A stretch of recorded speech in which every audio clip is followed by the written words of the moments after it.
Baik, bismillahirrahmanirrahim. Assalamualaikum warahmatullahi wabarakatuh. Baik, rekan-rekan mahasiswa, kita ketemu lagi dalam mata kuliah Palliative Care. Mudah-mudahan semua mahasiswa dalam kondisi yang sehat, sehingga bisa mengikuti perkuliahan online ini dengan baik.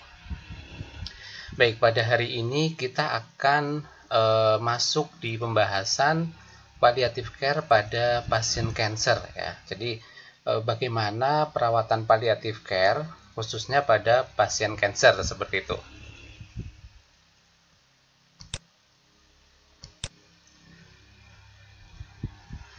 Ya, untuk tujuan dari pembelajaran di hari ini, setelah mahasiswa mengikuti perkuliahan hari ini, diharapkan mahasiswa dapat mengetahui tentang definisi palliative care khususnya pada pasien kanker. Kemudian mahasiswa juga dapat mengetahui tentang bagaimana prinsip perawatan palliative care pada pasien kanker. Kemudian mahasiswa juga akan mengetahui masalah-masalah apa saja yang muncul dan bagaimana penata laksanaannya khususnya pada pasien-pasien dengan kasus kanker seperti itu.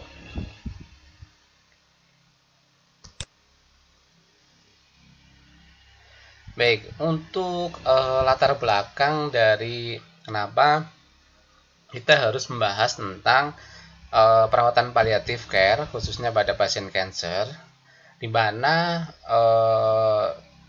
di setiap tahun ya kasus atau penderita kanker itu semakin bertambah ya. Dari tahun-tahun kalau kita lihat beberapa jurnal itu semakin tahun semakin bertambah disebabkan oleh beberapa faktor tentunya untuk penderita kanker, di mana di Indonesia ini sebagian penderita kanker itu dia berobat ke rumah sakit atau memeriksakan ke rumah sakit itu sudah dengan stadium lanjut ya. Jadi jarang sekali penderita kanker, pasien-pasien yang kanker itu dia terdeteksi dini. Ya, itu jarang ditemukan ya. Jadi sebagian besar itu dia memeriksakan dirinya itu ya ke rumah sakit dia sudah dengan stadium lanjut ya, stadium 4, stadium lanjut biasanya, sehingga untuk pengobatannya ya membutuhkan treatment yang khusus atau treatment yang lama. Dan ditambah dengan penemuan tersebut, penyakit kanker ini juga belum dapat diobati secara khusus ya. Jadi belum ada obat yang khusus untuk dapat menyembuhkan penyakit kanker, sehingga di mana kasus kanker ini prognosis hidupnya sangat pendek seperti itu ya. Nah, pada umumnya penderita-penderita kanker ini dia membutuhkan support system ya, khususnya keluarga atau orang terdekat supaya untuk menjalani hidupnya ini bisa dengan maksimal ya. Jadi pada pasien kanker ini karena dia sudah terdiagnosa penyakit kanker, biasanya pasien ini akan mengalami penurunan kualitas hidup ya, sehingga dimana perawatan palliative care ini sangat membantu khususnya pada pasien-pasien kanker. Ini yang melatar belakangi kenapa kita harus membahas tentang penyakit kanker. Oke, kita lanjut.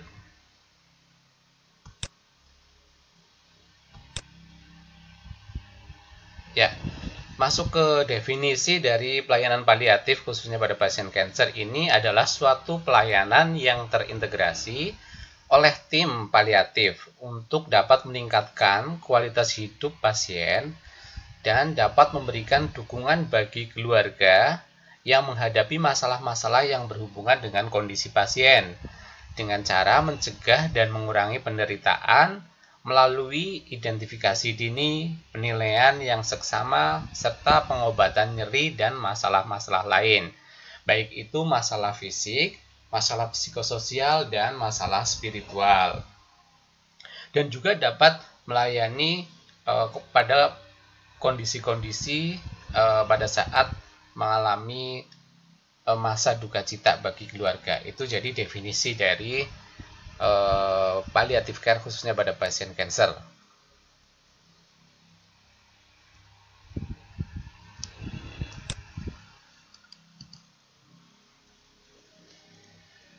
Nah, kemudian untuk prinsip pelayanan palliative care khususnya pada pasien kanker, yang pertama adalah mampu atau dapat menghilangkan nyeri dan gejala fisik ataupun yang lain, ya. Yang kedua adalah menghargai kehidupan dan menganggap bahwa suatu kematian itu sebagai proses yang normal. Itu prinsip dari pelayanan palliative care pada pasien kanker. Yang berikutnya adalah tidak bertujuan untuk mempercepat atau menghambat kematian pada pasien tersebut. Kemudian dapat memberikan dukungan kepada keluarga sampai masa duka cita. Kemudian mengintegrasikan aspek psikologis, sosial, dan spiritual. Kemudian dapat memberikan dukungan agar pasien dapat hidup seaktif mungkin dan menggunakan pendekatan tim untuk mengatasi kebutuhan pada pasien dan keluarganya. Jadi ada beberapa prinsip pada saat kita melakukan pelayanan paliatif khususnya pada pasien kanker, mulai dari menghilangkan nyeri, gejala fisik, sampai dengan memberikan dukungan dan pendekatan dengan menggunakan tim, ya.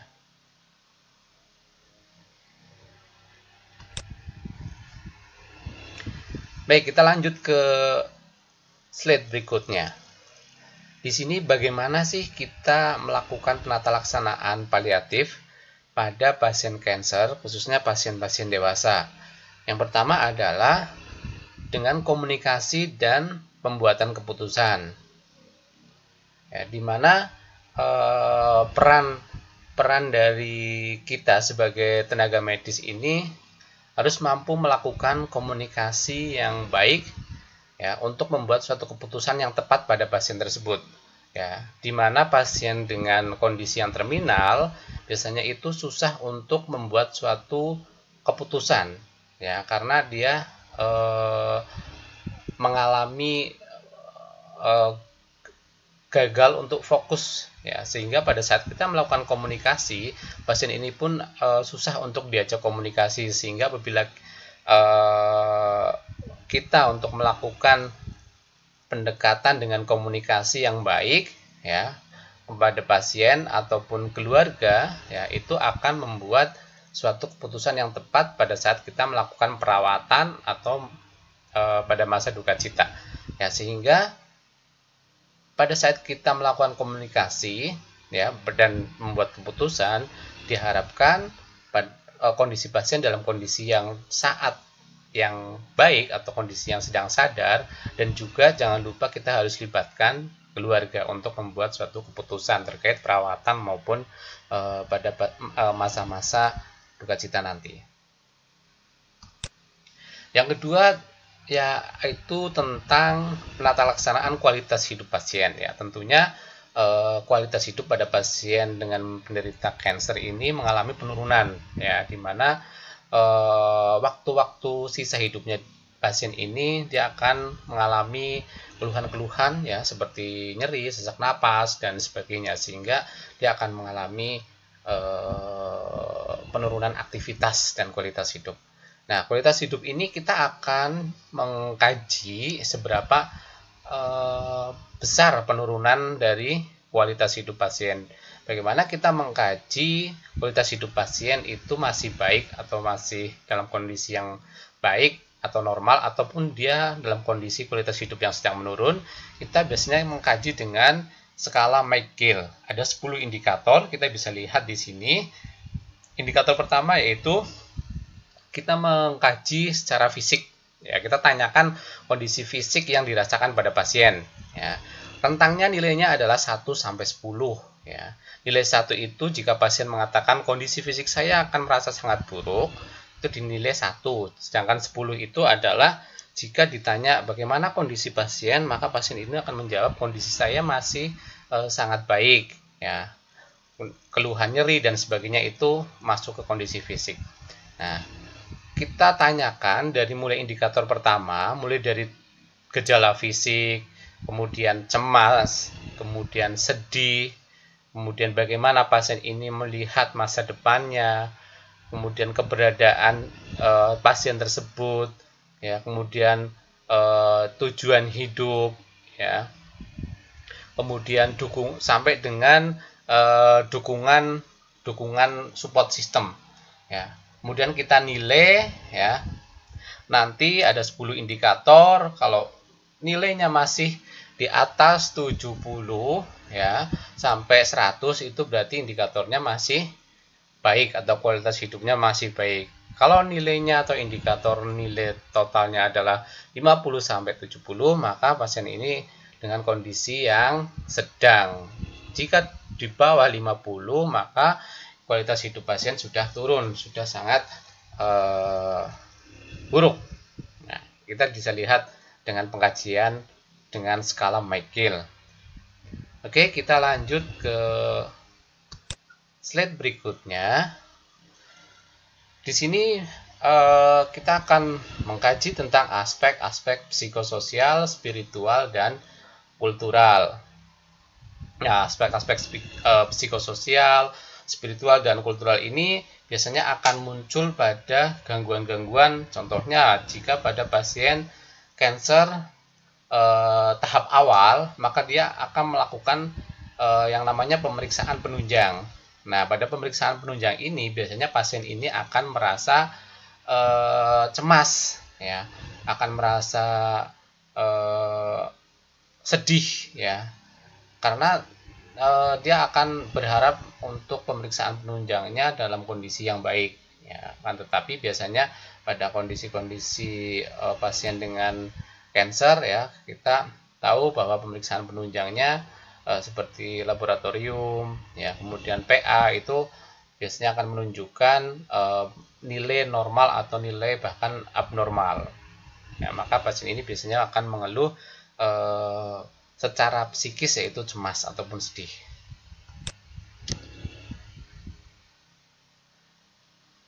Nah, kemudian kondisi cemas atau sedih ini pun dia akan muncul juga pada pemeriksaan atau pada pasien yang sudah terdiagnosa suatu penyakit. Nah, kalau yang tadi di awal itu adalah pasien yang sedang dilakukan pemeriksaan penunjang, ya, pada tahap awal. Kemudian kalau sudah terdiagnosa penyakit, ya tentunya pasien ini akan merasa marah, akan merasa depresi dan sebagainya, ya, karena dia akan tahu bahwa dirinya itu mengalami yang namanya penyakit kanker. Ya. Yang berikutnya pada kondisi yang sedang menjalani terapi, ya. Pada saat kondisi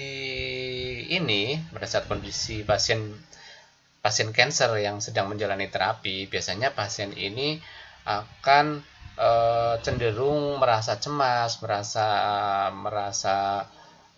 sedih, ya, karena terkait dengan efek samping dari terapi tersebut atau obat-obat kanker tersebut, ya, seperti obat kemoterapi, ya, obat radiasi dan sebagainya. Dia akan menimbulkan efek yang tidak menyenangkan, biasanya efek pusing, efek lelah, efek mual muntah. Ini yang akan menyebabkan pasien ini merasa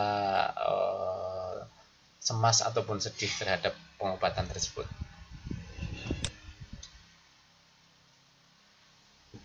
Nah, kemudian pada saat penyakitnya ini sudah masuk ke tahapan terminal, nah, pada saat ini tentunya butuh support system, ya, untuk mengatasi psikologis pada pasien tersebut, ya. Dia butuh dukungan keluarga untuk mendampingi, ya, butuh rohaniawan, ya, ini pada kasus-kasus yang terminal.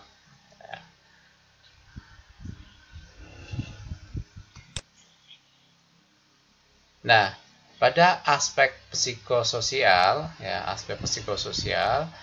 pada pasien cancer ini kita lihat kondisi pasien ini dengan menggunakan tahapan dengan merujuk kepada Elizabeth Kübler-Ross ya. Nah, ada beberapa aspek di sini yang menjelaskan tentang tahap-tahap psikososial mulai dari denial ya sampai dengan acceptance ya. Dimana pasien dengan cancer ini tahap awal dia akan merasakan denial atau penyangkalan ya. Apabila pasien ini terdiagnosa penyakit cancer, maka biasanya pasien ini akan menyangkal ya, tidak mungkin bahwa saya itu terkena penyakit tersebut. Nah, itu tahap denial. Kemudian setelah tahap denial, kemudian beralih menuju ke tahap anger atau marah.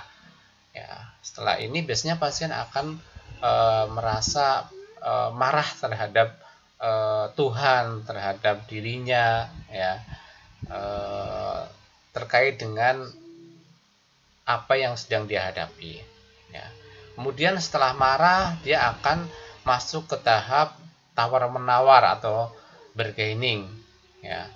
Tawar-menawar atau bargaining ini, ya, berarti kondisi marah ini sudah mulai turun, ya, sehingga pasien ini akan mencoba untuk tawar-menawar kepada dirinya sendiri, ya, terkait dengan kondisi penyakitnya. Ya, kenapa harus saya yang menjalani penyakit ini, ya? Kenapa bukan orang lain? Contohnya seperti itu. Ya, dia coba untuk mengkoreksi diri sendiri. Kemudian setelah masuk tawar-menawar, dia akan masuk ke tahap depresi, ya. Tahap depresi ini pasien ini sudah mulai merasakan kesedihan, ya, cemas, yang mulai cemas ringan, sedang, cemas berat, sampai pasien ini mengalami depresi. Ya, jadi di tahap ini harus butuh support system yang baik, ya, dari perawat, dari keluarga, dari orang-orang terdekat, ya, sehingga pasien ini bisa tertangani di fase depresi ini. Ya. Kemudian yang terakhir adalah menerima, ya, dimana kondisi pasien ini setelah dia merasakan sedih, ya, merasakan cemas, maka dia akan menerima dengan lapang hati atau menerima kondisi yang sedang dia rasakan, ya, walaupun memang kondisinya sangat berat mungkin untuk kehidupannya pasien, ya. Jadi ada 5 tahap. Si Kübler-Ross ini menyimpulkan bahwa aspek psikososial yang dihadapi pada pasien-pasien dengan penyakit kanker.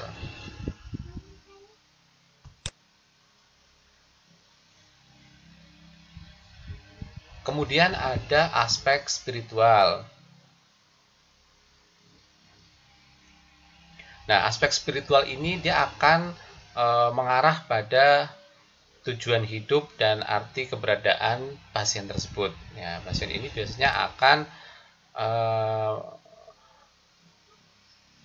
menanyakan tentang atau akan berpikir tentang apa arti hidup ini, ya, terkait dengan dia sedang menjalani perawatan kanker atau perawatan pengobatan kanker. Ya, sehingga dia perlu membutuhkan orang lain atau rohaniawan biasanya untuk memberikan support system terkait dengan penata laksanaan dari aspek spiritual. Ya, biasanya masalah-masalah yang muncul terkait dengan nilai-nilai hidup, kemudian kepuasan hidup, ya, kemudian merasa bersalah tentang hidupnya di masa lalu, ya, kemudian merasa marah, rasa tidak adil, ini yang biasanya kita ungkapkan kepada keyakinan kepada Tuhan kita, ya. Ini di aspek spiritual, sehingga di aspek ini biasanya membutuhkan seorang rohaniawan sesuai dengan keyakinan untuk melakukan beberapa pendekatan kepada pasien-pasien tersebut.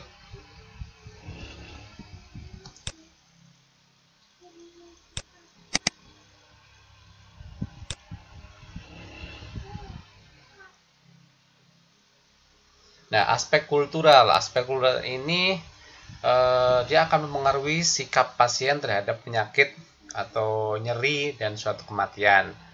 Ya, di mana aspek kultural ini melatar belakangi dan akan mempengaruhi penerimaan pasien terhadap penyakitnya. Ya. Komunikasi yang tepat dan menggunakan bahasa yang tepat sangat diperlukan. Ya, tentunya kultur ya atau suku budaya ya ini akan mempengaruhi sikap pasien ini dalam penata laksanaan nyeri. Ya, tentunya keluarga yang tepat ya, orang terdekat atau pasien itu juga harus mengetahui aspek kultural ini supaya tepat pada saat penanganan atau penata laksanaan nyeri yang dihadapi oleh pasien, baik itu dari segi bahasa, caranya seperti apa, itu juga harus sesuai dengan budaya atau adat istiadat atau kultur dari pasien tersebut.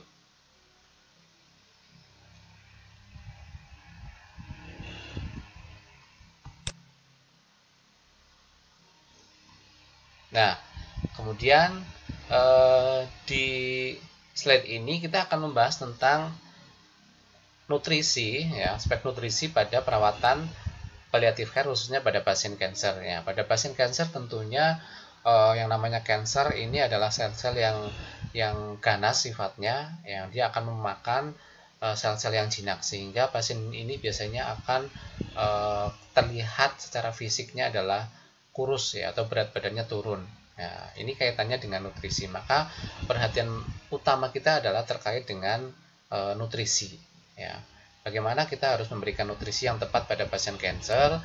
Ya, yang pertama adalah kita harus mengetahui dulu ya nutrisi atau kebutuhan nutrisi yang tepat. Dengan cara apa? Kita harus menghitung kebutuhan kalori ya pada pasien, baik itu laki-laki maupun wanita. Kita hitung ya kebutuhan kalorinya, kebutuhan proteinnya berapa sehingga nanti kita akan memberikan terapi nutrisi yang tepat seperti itu.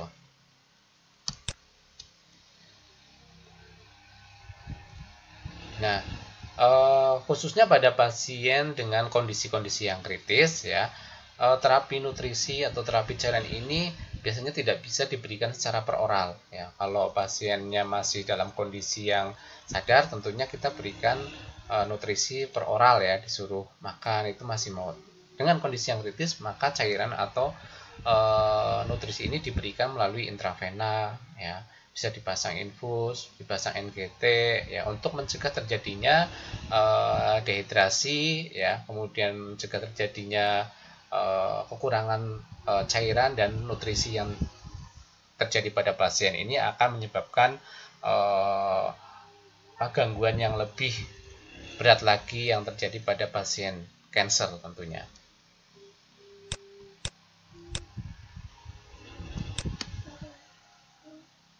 Nah, kemudian masalah-masalah yang sering muncul pada pasien kanker terkait dengan gangguan nutrisi. Ya, ada mulut kering, ada mual muntah, tidak nafsu makan, diare, konstipasi, gangguan-gangguan menelan, ya, dan yang lain ini yang biasanya muncul pada pasien kanker pada fase pengobatan, ya, baik itu efek dari obat maupun dari penyakitnya tersebut. Nah, kemudian kita akan masuk ke bagaimana penata laksanaan dari gejala fisik. Yang pertama, gejala fisik yang muncul adalah nyeri. Bagaimana kita melakukan tindakan untuk penata laksanaan nyeri? Yang pertama kita kaji terkait dengan skala nyeri pasien, ya. Kita kaji mulai dari skala nyeri ya 1 sampai 10, kita kategorikan pasien ini berada di skala apa, ya, ringan, sedang atau berat. Kemudian pemberian analgesik ya, jangan lupa pemberian analgesik ya untuk obat-obat analgesik baik itu yang non opioid maupun yang opioid kita juga harus berikan untuk pasien-pasien yang mengeluh nyeri. Kemudian untuk yang non medis kita biasanya berikan kompres hangat ya, kompres dingin ya, modifikasi lingkungan ya, kemudian terapi relaksasi dan sebagainya. Itu cara kita biasanya untuk manajemen nyeri yang terjadi pada pasien. Kemudian terkait dengan gangguan sistem pencernaan ya, tadi kita sudah bahas ya, ini tambahannya ada stomatitis ya, ada mual muntah, ada konstipasi. Ini kemudian di bawahnya juga ada cara penata laksanaannya. Contohnya stomatitis ya, kita harus lakukan ajarkan ke pasien untuk mencuci mulut setiap 2 jam ya, kemudian jaga kelembaban, sering minum ya. Kemudian obatnya ada paracetamol, ada lidocaine. Ya, kemudian untuk mual muntah kita berikan obat dengan ondansetron ya, kemudian ada dexamethasone dan yang lain. Kemudian untuk konstipasi kita anjurkan pasien untuk makan tinggi serat ya, tingkatkan jumlah cairan ya supaya tidak terjadi konstipasi. Kemudian anjurkan pasien untuk banyak bergerak ya. Kemudian obatnya adalah gunakan laktatif yang mengandung belunak feses supaya pasien ini mudah pada saat melakukan buang air besar.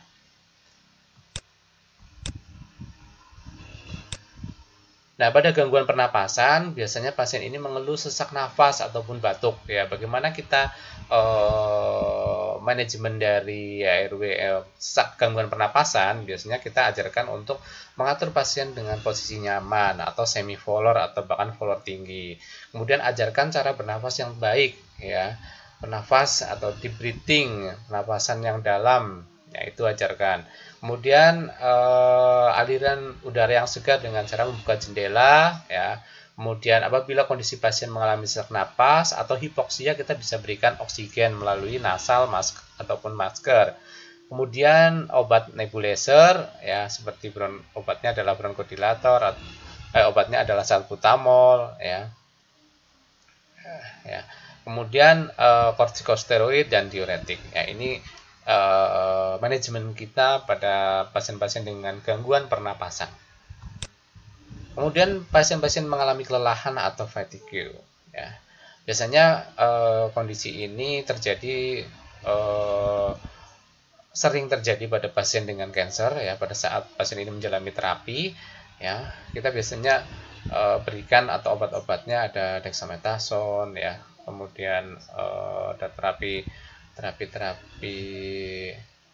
vitamin ya untuk untuk keluhan yang mual muntah ya. Kemudian untuk non medikamentosa ya, kita lakukan aktivitas yang ringan atau fisioterapi dan okupasi terapi ya.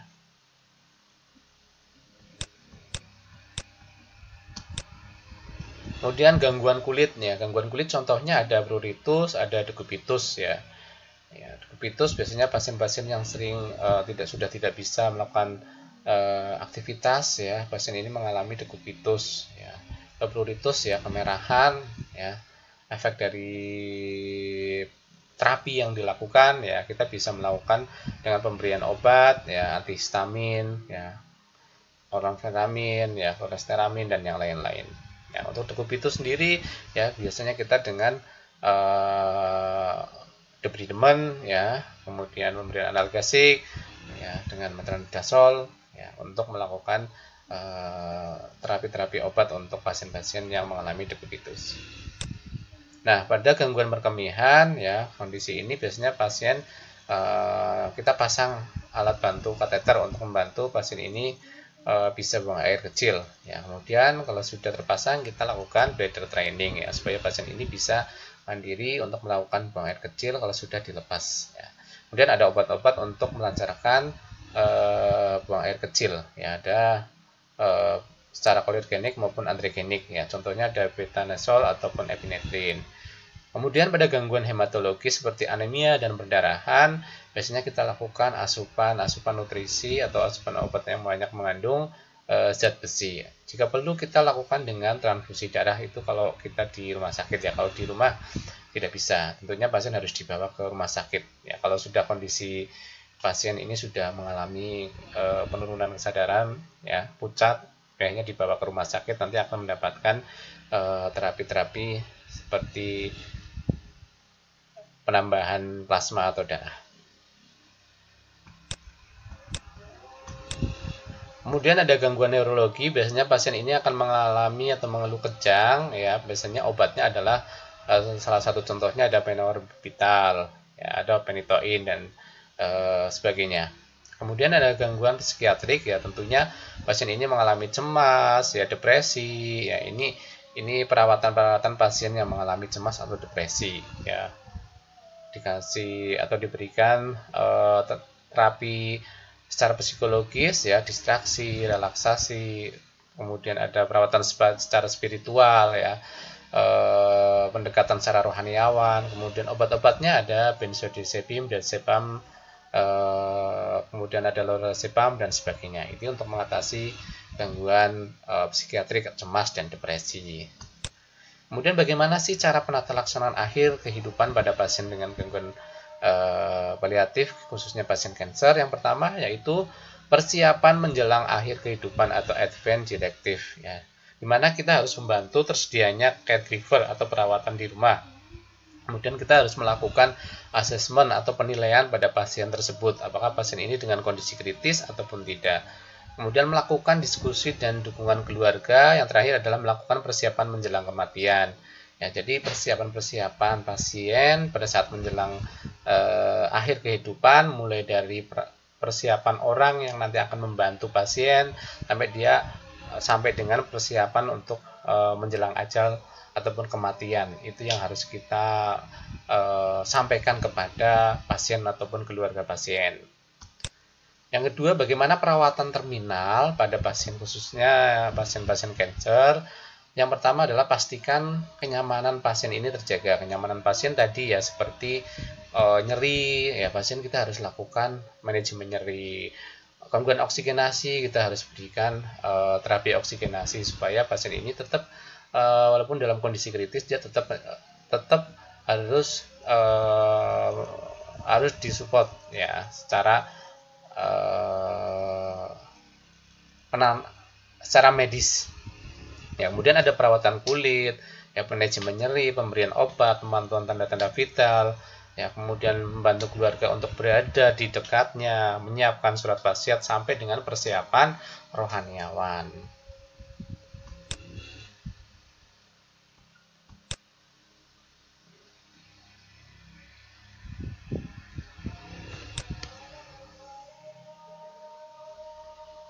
Ya, baik. Ya, jadi tadi kita sudah membahas tentang bagaimana penata laksanaan pasien kanker, ya, mulai dari masalah-masalah yang muncul, ya, baik itu masalah dari psikologis, sosial, kultural, masalah fisik, kemudian bagaimana penata laksanaannya, ya, kemudian dari nutrisi, ya, dari fisiknya, ya, kemudian bagaimana penata laksanaan akhir kehidupannya.